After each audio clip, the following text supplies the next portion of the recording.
Fast and Furious is on pace to make like $1 billion in the theaters, and the two people that love that movie more than really anyone else on the planet, as well as the two people that live their life a quarter of a mile at a time. Myself, Mr. Adam Carolla. Yeah, good. Welcome to the here. BS Report, my man. Excited to be back. How is your podcasting career going? It's going very well. Interviewed Mike Tyson last night. Nice. Who, boy, got to tell you a little about him. And please do.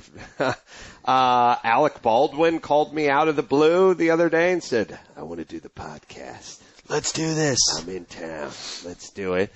And number one in the comedy department, at least on iTunes. Top 5 on the iTunes over there in general. And God forbid they told us how they figured out those rankings and stats. I have no idea, but we got hundreds of thousands of listeners, and God bless you all. It's been fun. I like it. I mean, for me, I like the wide open format. You know, the no cue cards, the swearing my ass off, and all that good stuff. And I think we haven't done Baldwin yet, but Baldwin is a guy he's filthy and he likes to kind of go long form.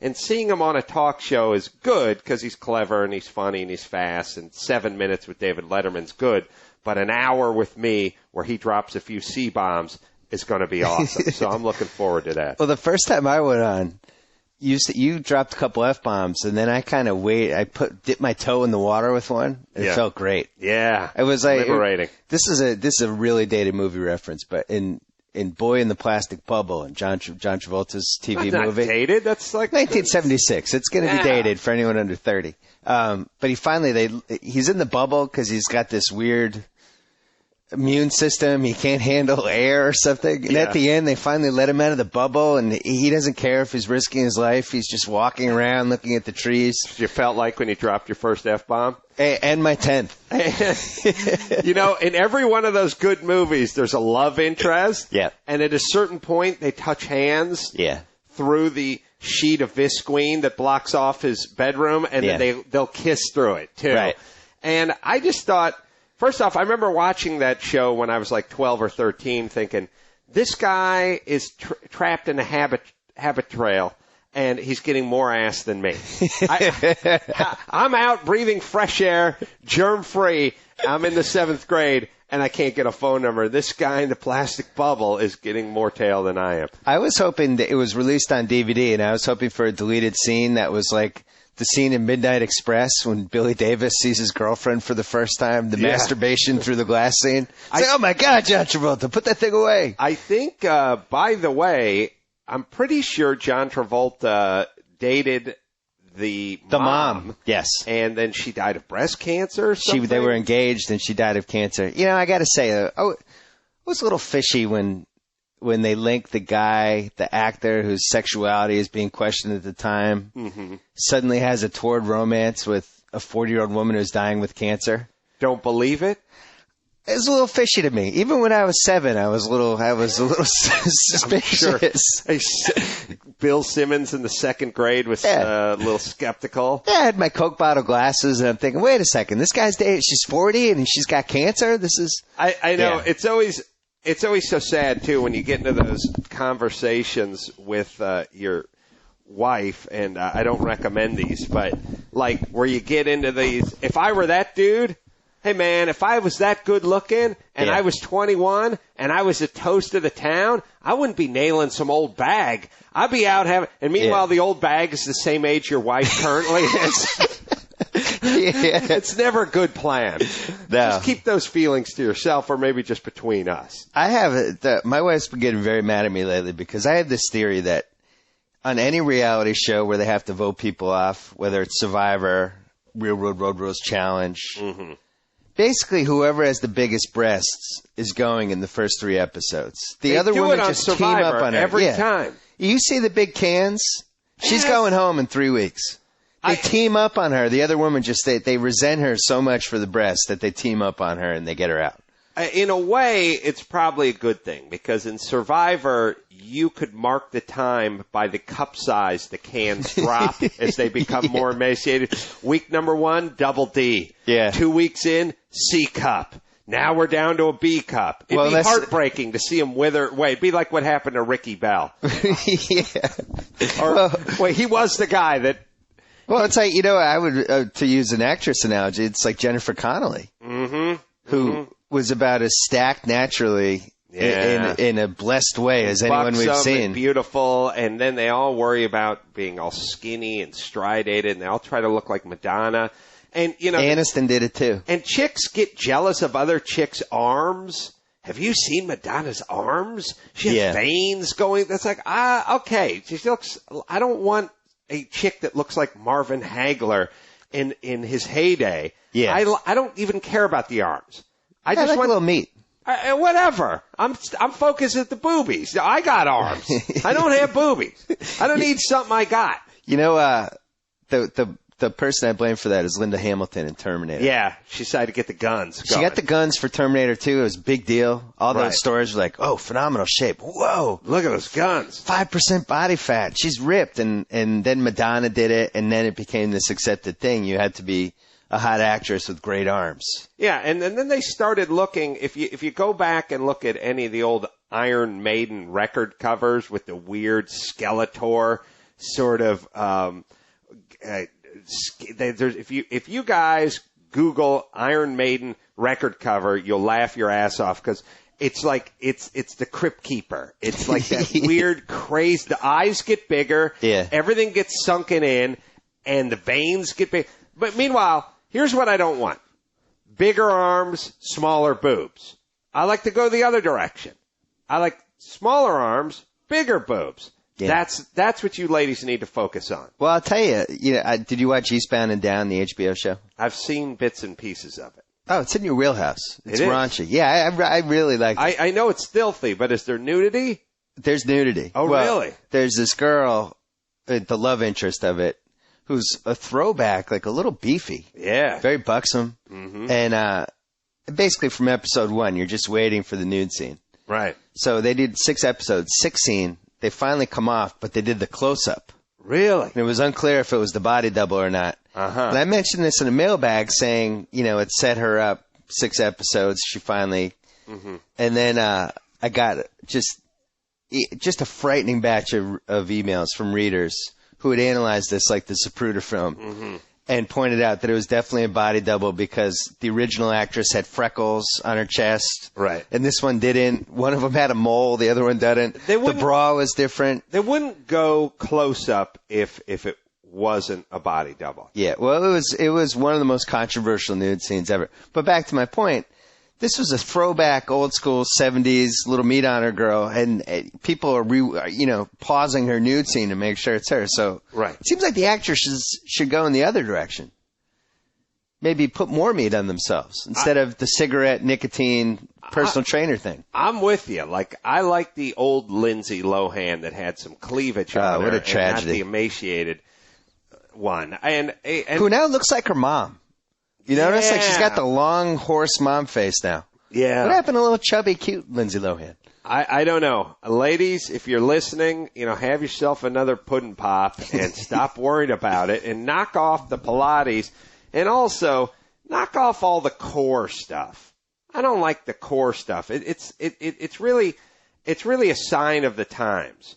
Like back in the 80s when you guys were doing your aerobics class, like in that Perfect movie with the aforementioned John Travolta. Yes. Nothing better. Nothing better than the outfit that the aerobics that you guys wore in the 80s and then the movement. You put yourself in a little unitard, especially a little thong back with some leggings, and then you just jump up and down to Let's Get Physical for 45 minutes. Nothing better. Good now, you guys are rolling. First off, you're wearing weird Pilates pants, and you're rolling around on a ball with some gay guy instructing you. This is horrible. This is a horrible step backwards. And you think about it, just symbolically, everyone is working on their core, which is like, I'm worried about me and my core. Everyone is now turned to them like it's like everyone drives a car with their windows up, talking on the phone. Everyone's on themselves now. And it used to be you'd go to the gym and you'd go, I'm going to work arms, and you'd spread out like arms over there, calves over there, traps, delts, over there, spread it out. Now it's all about me. It's all about my core. I would also blame core. I'd blame the changes in milk. When we were growing up, whole milk. You drank whole milk. You didn't know any better. Then it went to 2%. Now you get soy milk. And for women, I think, no woman drinks even 2% milk anymore. They're either 1% or soy milk. Well, you kind of need that for your body. It's not only the change in milk, it's that they won't touch it anymore. They want to have ice cream. They want to have milkshakes. And it's so, every nutritionist on the planet, the first story they give you, there's two things they tell you. First is, you got to drink water. You got to hydrate, man. Yeah. You should be drinking 8 to 10, 12-ounce glasses of water a day. Well, let me just do some quick math for everyone who's listening. When I was growing up, there was no water anywhere. Nobody drove in their car with water. Yeah. You didn't see a guy driving. Well, they didn't have water bottles. But when you were a kid, did you ever see someone in the car next to you drinking off a canteen? No. Or Boda bag? No. You didn't go to a meeting. Our dads didn't go to business meetings, have people hand them a water. There was that one weird gold plastic water thing in the middle of the boardroom table. Nobody touched it. They drank booze back then. They didn't hydrate. They drank scotch at these meetings. Yeah. And they were skinny. Yeah. That's my point. So we drink 5,000% more water than we used to drink. Well, they were smoking back then, so All that right. might have been the extra 10 But even pounds. the kids. I mean, I would go They were out, smoking too. ride my bike, play all day in the San Fernando Valley in the middle of the Newton Day heat, and at some point I'd get a suck off a hose for 2 gulps, and it's right back on. I didn't drink any water. Nobody drank any water. Now everyone drinks 10 times as much water as they used to drink, and everyone is 10 times fatter than they used to be. So how is water the key to health when we drink billions of gallons of it and we've all put on 25 pounds? But you just told the answer. Cigarettes and booze? Well, cigarettes and booze, but also when you were a kid and when I was a kid, I remember like in Brookline we had this dump. Mm-hmm. There was a dump like probably a 2-mile walk from my house. We would walk over to this dump and like look for like Playboys or Sports Illustrateds and run around and throw stuff. Ditch. We'd play it was like a 4-mile round trip walk. We'd play. We're getting exercise. Now we just would be in front of a PlayStation playing Grand Theft Auto 7. And that's the difference. And by the way, is that your gardener calling? Saying it's going to be late? Because I've never done one of these podcasts that doesn't have your gardener coming over. Yeah. Well, you know what? We got rid of him for today. Oh. But now, back to the women. So the other thing that the nutritionist will always tell you besides drink tons of water, knock off the dairy. You don't need milk. Yeah. And then they do this thing. Really? You don't need milk? They do that thing where they go, we're the only mammals that drink other mammals' milk. And they did that stuff. It's like when the gays go, in the wild, there are a lot of homosexual animals. Like there's a lot of monkeys that pair up with okay, I get it. It's cool. But I'm drinking my milk. We don't need to do some weird nature discussion. We're the top of the food chain. Yeah. We'll make the rules. It's going too far. If we want to, look, there's not other animals that have cell phones, eat sushi, or have nannies. We do. I like the people. We want. Well, I like the people that are vegetarians who won't eat meat. I'm not going to eat anything that lives, but they'll eat fish. I know. And if you think, what does it mean? If you think about it too, like a chicken is a cockroach compared to a swordfish. Like if you ever see the majesty of a big marlin or swordfish or even a Chilean sea bass or whatever just swimming in the open ocean. And by the way, those things are like 50 years old too versus the chicken that's like 10 minutes old and living in its own crap. Right. So I'm saying if you're going to just do a line like, all right, I'm not going to eat a dolphin. I'm not going to eat a monkey. Like, I'm not going to eat things that are evolved. Cow and chicken are at the bottom of and pig are at the bottom of the food chain, whereas the swordfish is at the top. I got to ask you, middle. In my mailbag, I had a thing about a reader asked me, when did I lose my breast virginity? Mm-hmm. Meaning, what movie did I see my first pair of breasts? Mm-hmm. And I said that it was in Slapshot, Paul Newman hooked up with Hanrahan's ex-wife, and they're just sitting there for like 4 minutes. But then I was flicking channels the other day, and The Deep was on with Jacqueline Bisset. Yeah. For 7 minutes, she's scuba diving in a white T-shirt. Yeah, that's popped my cherry on her, too. I saw that in a movie theater in 1977. I think that was before Slapshot. And, I mean, I remember the movie theater. I remember the time of the movie. I was with my mom. That was awkward. Yeah. Has there ever been a greater scene or actually, has there ever been a greater decision than the director saying, yeah, instead of a bathing suit, what about a white T-shirt, Jacqueline? Yeah. Yeah, I wonder if she even knew what was going on, but it was the hottest ever. Iconic. And it must have been exciting for Robert Shaw, who just came off the set of Jaws. Yeah. Here's a totally different role for you. You're a salty man of the sea who eats you eat saltines, and you're an a-hole. It's a good movie. I think Shaw could cover that role. There should be a scuba diving movie released like every 3 years. Actually, Into the Blue. You don't. I know the blue should have been good, but if Jessica had been in the white T-shirt, yes, that goes from like a $50 million movie to it makes $300 million. I'm convinced. And plus, Khan's kid, whatever, Scotty Khan's girlfriend does a little topless sunbathing on the ship, but she's an A cup. Come on, folks. Producers, what's going on? This is why we should be the consultants for all topless scenes and all sports movie scenes in movies like the Nick Cage movie where he jumps the goalpost. I'm just saying, if you're an A cup, don't even bother taking the top off. We can do the math. I mean, look, if there was a 13-year-old skinny teenage boy and he was wearing a bikini top, would you really be like, hey, man, let me see what's under there? I know what's under there. Couple of nipples and nothing. I don't need to see nothing. I want to see something. We don't have a ton of time because you're still casting your CBS pilot, which is getting a lot of buzz. It is? I'm throwing it out there. Oh, okay. I don't know if it is. You should have agreed and said, hell yeah, it's hot. Yeah, a lot of people talking about it. You're still looking for a wife. Yeah. I suggested Tiffany Amber Thiessen. I think she needs a comeback. I will bring her up today because I saw Carney Wilson, 9 months pregnant yesterday. Auditioning for your show? As my wife. Wow. I mean, you've brought in probably 90% of the actors between 35 and 45 in the country. I saw Ricky Lake and Carney Wilson yesterday.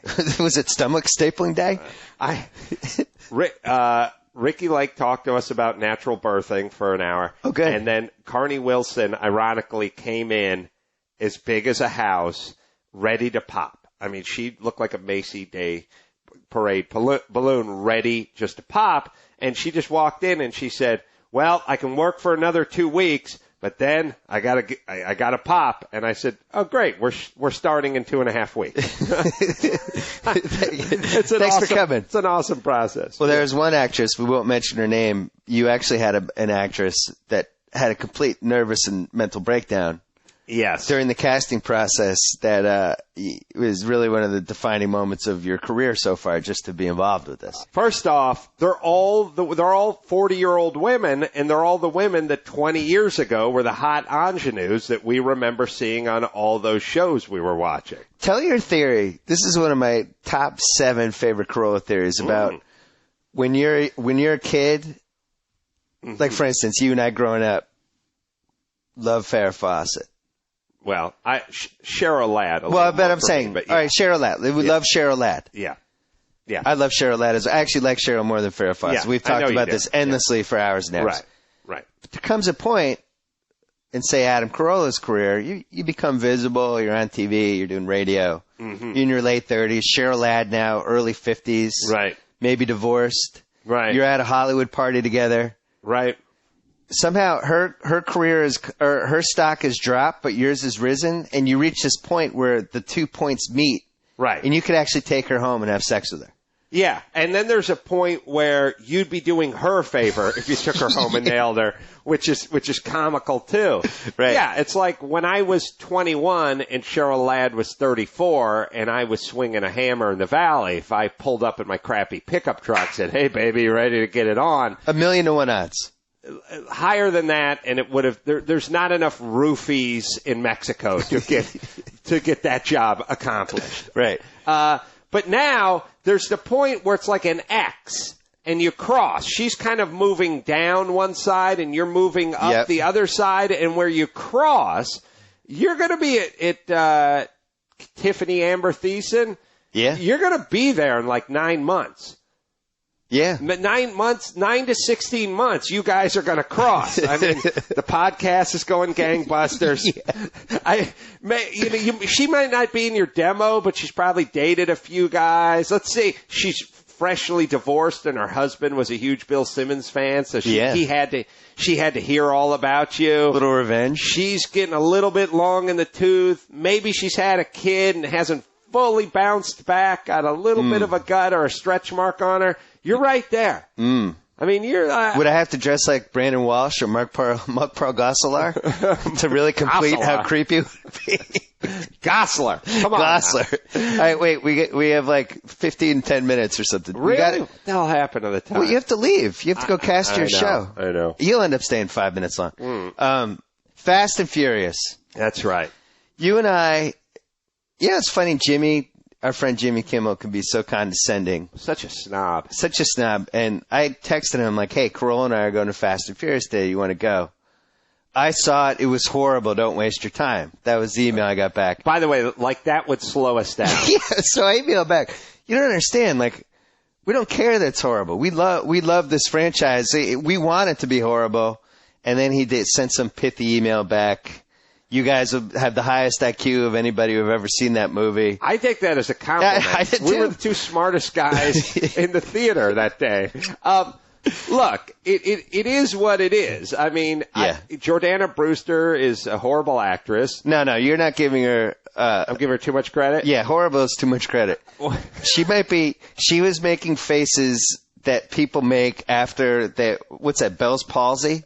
That's her only face, is like the Bell's palsy face. The heads at Easter Island look more natural than her when she's in a scene. That's awesome. Vin Diesel, Diesel seems like he had like a Quaalude and a shot of Vicks before every single scene. Like, say, I'm back. Yeah, I'm looking for revenge. And it's great when they do those lines, because every single of those movies, and somewhere in the middle, they go, we got to stop before it's too late. It's already too late. But the person never goes, no, it's not, which would be my answer. Yeah. Like if we were driving to Vegas, like if you and I decided right now, you know what, we're getting divorced and we're going to just both have a shot of Crown Royal, and we're getting in your Beamer, and we're heading to Vegas, and we're going to start a new life. Can we do that? And we did, but we stopped at the Great Greek, and we sobered up a little bit, and I went, you know what, man? I got kids at home. I got a CBS pilot. I don't think we should be doing this. I think we should turn back. If you went, it's too late. It's already begun. I'd go, no, it's not. We could go back. No one would know. But they never do that part in the movie. No. The Vin Diesel just always goes, it's already too late. And then they go, all righty, moving on. Well, we talked about afterwards about how first of all, it's just so funny because everyone in Hollywood is short. Mm-hmm. Vin Diesel particularly short, maybe 5'5", 5'6". As you said, he's bald. He looks like Uncle Fester. He's kind of chubby. He looked like Steven Seagal near the end of the Seagal reign, where he actually had a little weight on him. He sort of looks like the turtle from Warner Brothers cartoon. There was like a turtle who was racing Bugs Bunny, and he was like, no. Yeah. You don't see turtle heads that often. A little neck fat. It's starting to get the rolls that you get back there. So he's 5'6", and so the whole plot is. I'm going to give away the plot. Go ahead. It's a stupid movie. So his girlfriend. I saw the movie. I don't know what the plot is, so this is going to be news to me. His longtime girlfriend is killed by some drug syndicate. Yeah. And they say her name and how she was killed, and this is how you know it's a bad movie. Carolla and I didn't know what character it was. Right. Like, yeah, Lydia's dead. It's like, who's Lydia? Is that Jordana Brewster? Like, we have no idea until the funeral. These things are always, by the way, based on, he goes in, all right, spoiler alert, No, come on. It's a terrible movie. Vin Diesel comes back from like Central America where he's been hijacking tanker trucks. Yep. And he comes back and he goes to the crash site where his beloved died. And he like does that move where he reaches down. Well, no, you forgot. He looked at the tread marks first. Saw the skid marks. Then he reaches down, smells his finger. He rubs it on the asphalt, smells his finger, and he's like, nitromethane. And here's a shocker. I hope everyone's sitting down. there's only one guy in town who deals nitromethane. Well, let me tell you something, car fans. Every single Top Fuel funny car and rail runs off nitromethane. Every NHRA rail, every dragster, everything that Big Daddy Don Garlett has ever got into, or Shirley Cha-Cha Muldowney, every funny car, every race, everything, every weekend when they have the Winter Nationals or whatever, nitromethane. So there's probably more than one guy. Well, you also left out the part where he was in Central America for 3 years. Right. Comes back. First of all, just the fact that he could just look at tread marks and recreate the accident in his head. Great. Who can do awesome. that? Then touches the nitromethane. There's only one guy in L.A. You haven't been in L.A. in 3 years. Yeah. You don't think anybody, there's no newcomer you don't know about?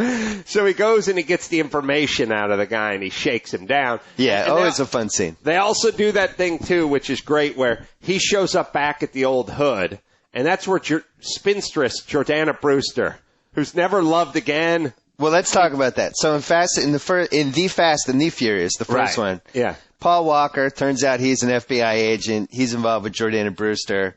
She's betrayed. They break up. They live in this house, not in a great area. Seems like Echo Park, maybe. Yeah, it's like South Central. It's those houses that are around USC. Not a great house. Right. So Vin has been in Central America hijacking tankers, and he's basically a pirate, raking in God knows how many money. Right. 7 years later, same house.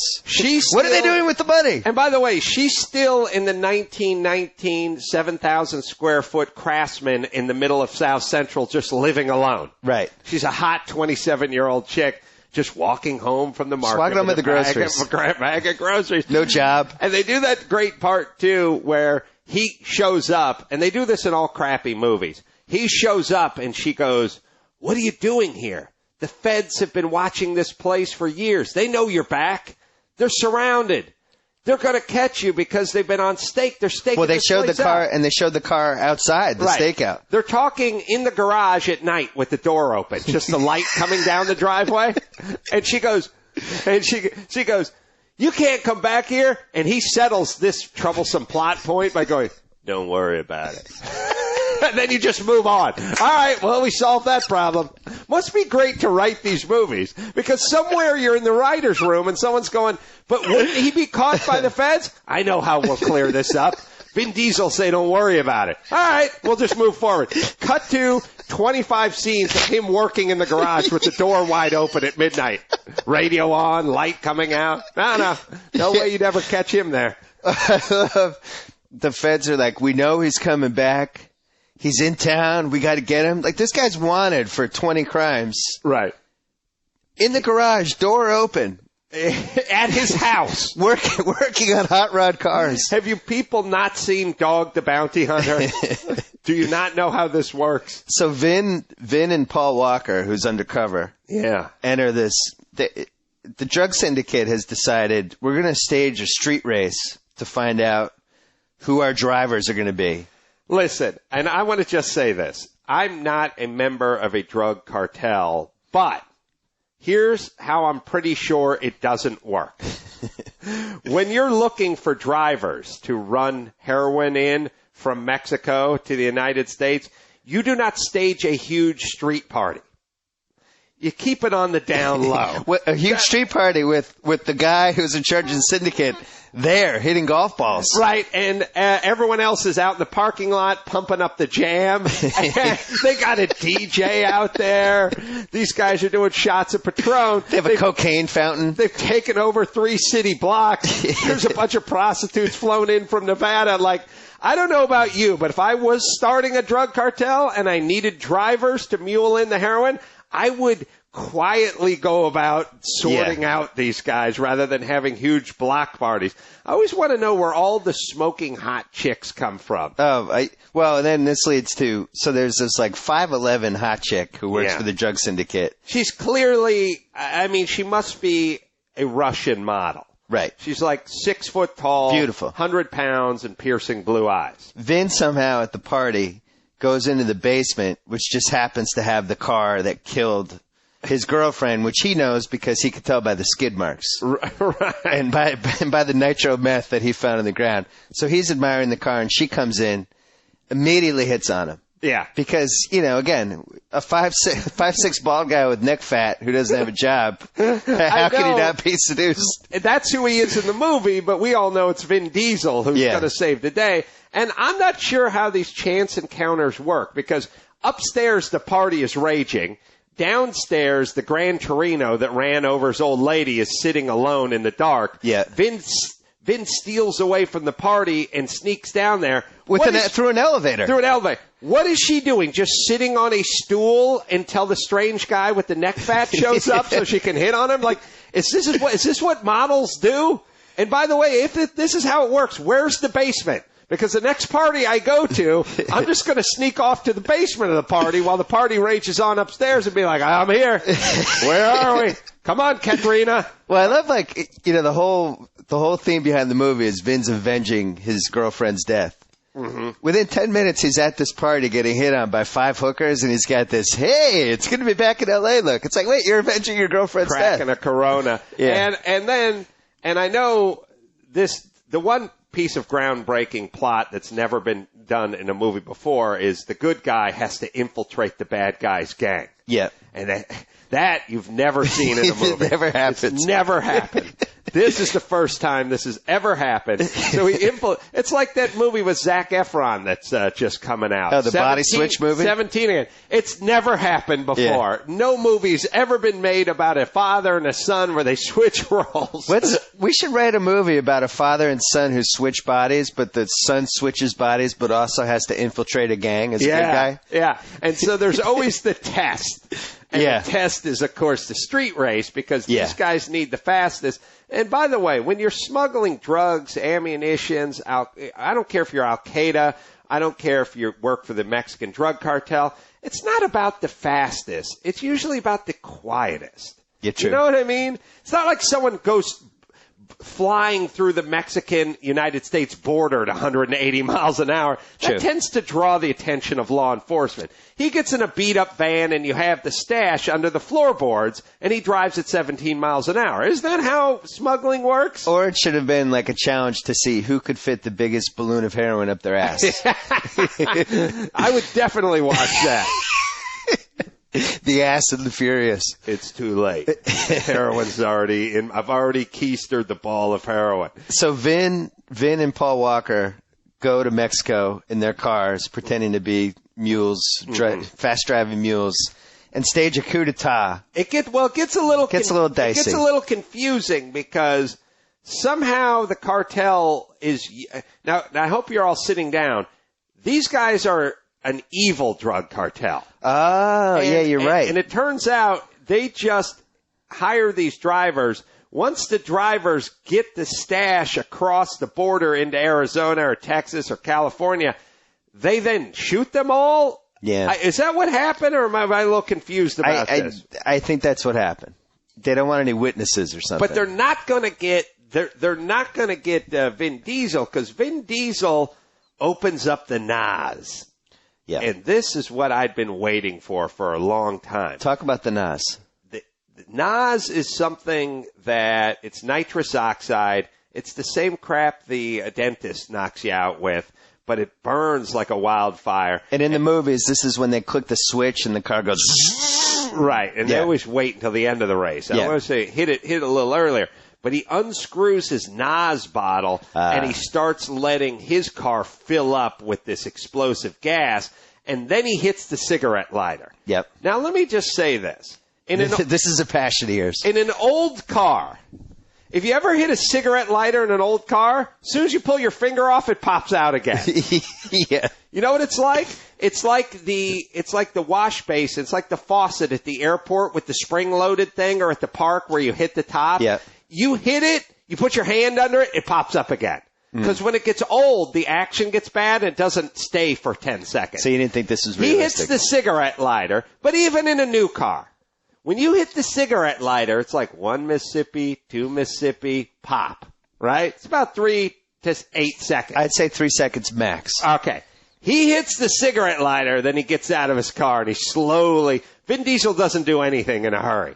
He slowly walks over to the guy he thinks he killed, and he does it like a long stare down. Which they have to shoot from an upward camera because the guy's 5 inches taller. Right, and the guy's got a gun. He's like, I got something for you, S.A. And he's like, yeah, well, I got something for you. Meanwhile, 20 minutes has gone by since he's hit this thing, but somehow Vin knows when that lighter's going to pop. Well, he's timed it. And then the guy like pulls the 44 out, and he's like putting it to Vin Diesel's head, and he's like, I'll see you in hell. And Vin's like, yeah, but I got a surprise for you. And I'm like, how confident would you be if you were Vin Diesel? Like, Vin's defense, he might have just repeatedly been pressing the cigarette lighter and timing it on the way to Mexico. They deleted. That will be on I gotta the say, box though, set. there's one thing that bugs me more than the cigarette lighter is any movie where, and it's happened a few times, where, there's gas in the ground or whatever, and the bad guy flicks the match.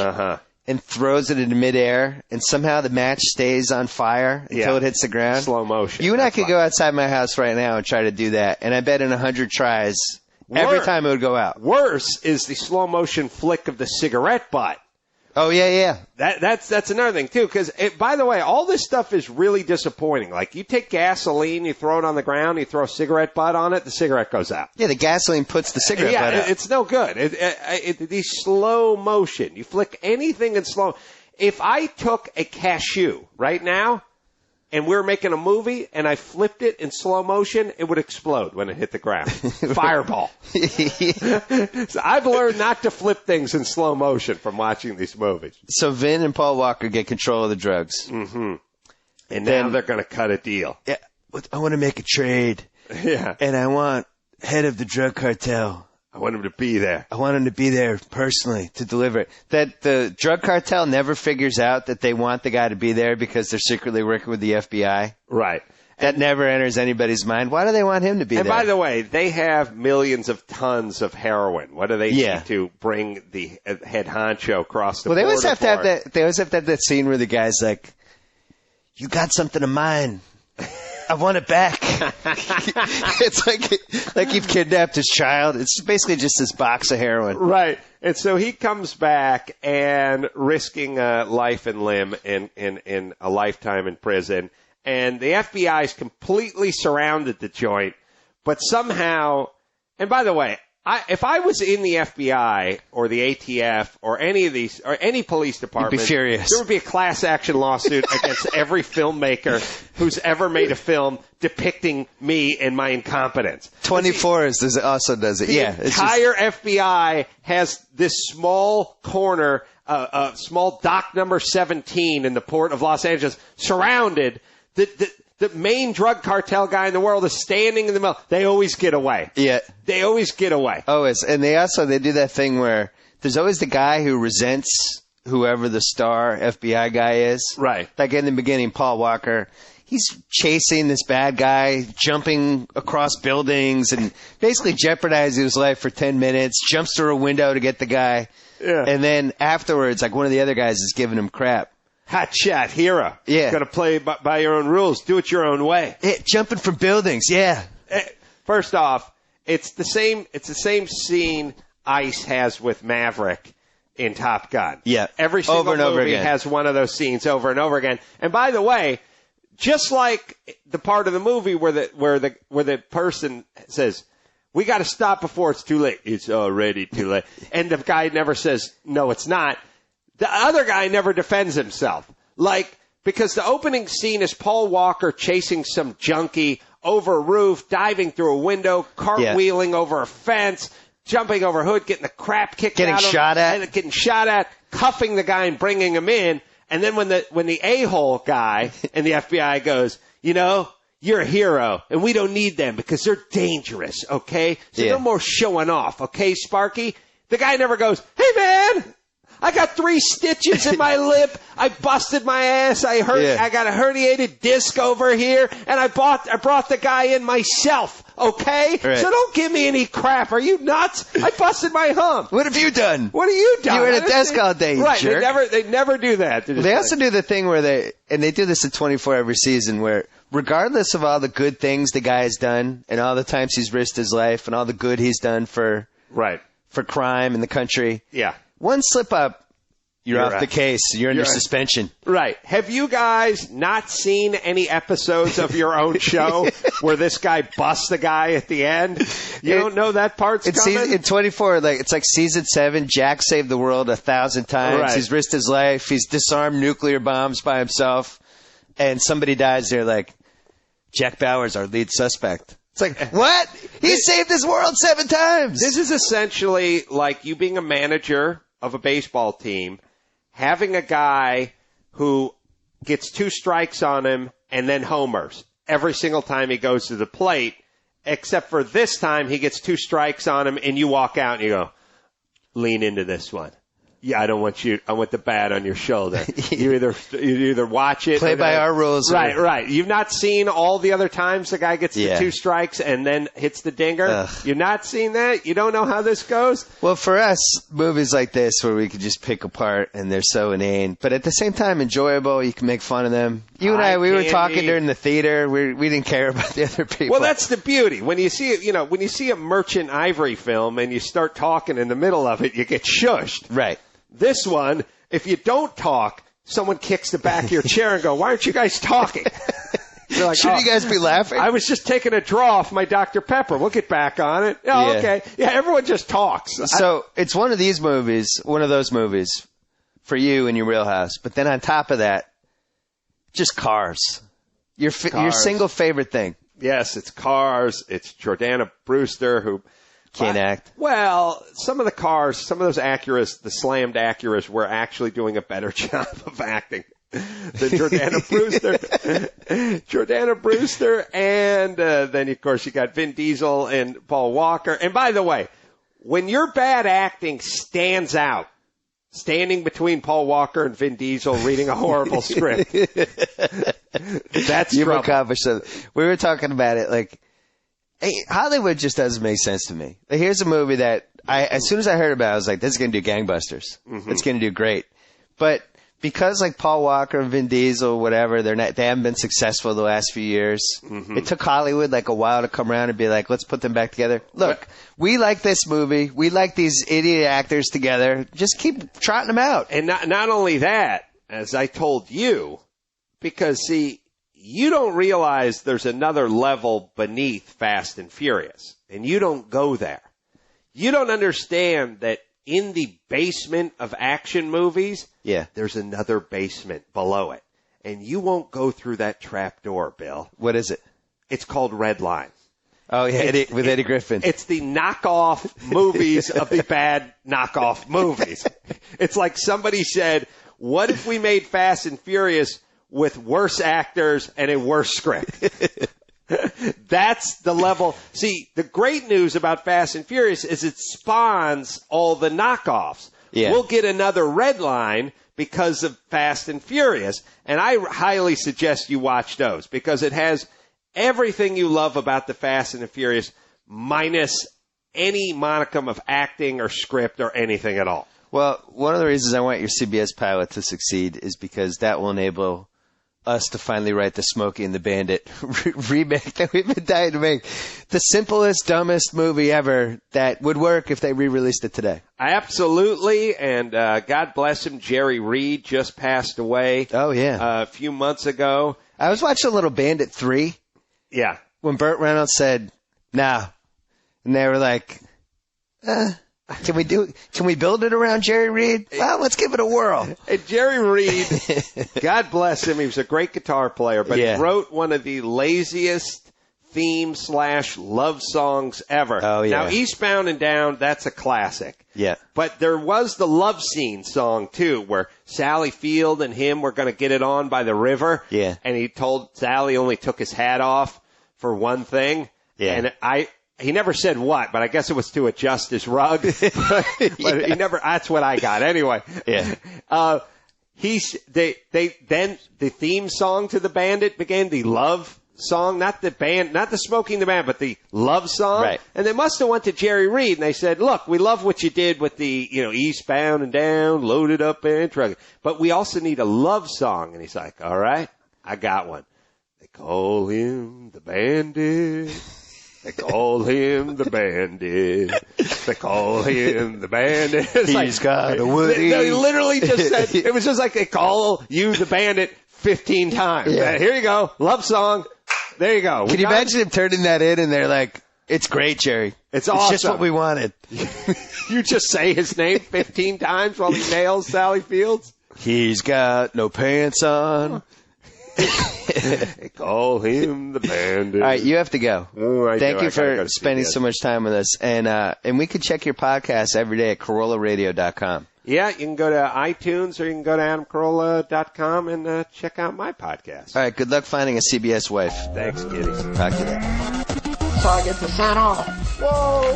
Thank you for downloading the BS Report with Bill Simmons. Too much fun. Check out more podcasts at the iTunes Music Store or at Podcenter at ESPNRadio.com. Peace out. You laughed, you cried, you turned up the sound repeatedly, and now it's over. Thus concludes another installment of the BS Report. And with all the talk about sports, Bill Simmons neglected to mention this important just breaking news. We interrupt this program to bring you a special news bulletin. With Subway Everyday Value, many of your Subway favorites will continue to be $5 footlongs. And when you buy any footlong, you can get any Subway $1 footlong sidekick for just $1 each or less. Choose from any of the $1 footlong sidekicks, like refreshing 21-ounce drinks, creamy yogurt, crisp apple slices, chips, and 2 cookies. See store for details.